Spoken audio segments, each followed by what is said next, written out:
کاش هرگز تو را من نمیدیدم، مثل مجنون نمیگردیدم. من اگر از تو وفا میدیدم، شاید از عشق نمیرنجیدم.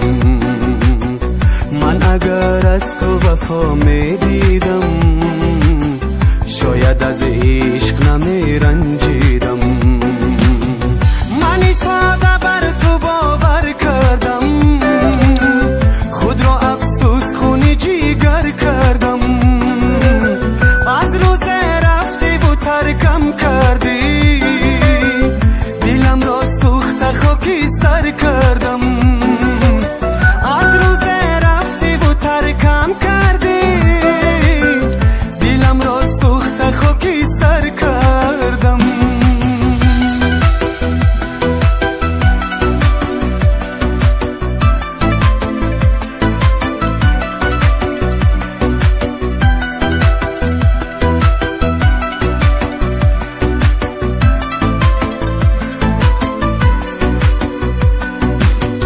غمی تو به دل کرد خونه،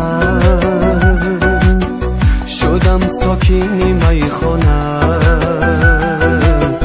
بینالم با دل پرسوز، گشتم مجنون زمانه. من دیگر عاشقی را بس کردم، ترکی آرزو و هم هوس کردم. من ساده بر تو باور کردم، روزی خوبی خود را بدتر کردم. من ساده بر تو باور کردم، روزی خوبی خود را بدتر کردم.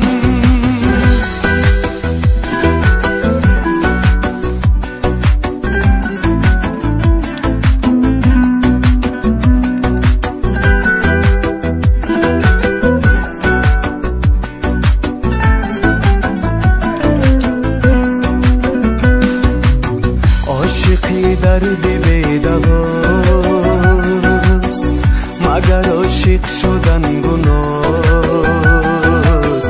قلبی خود را برای عشق فدا کردن کاری خطاست.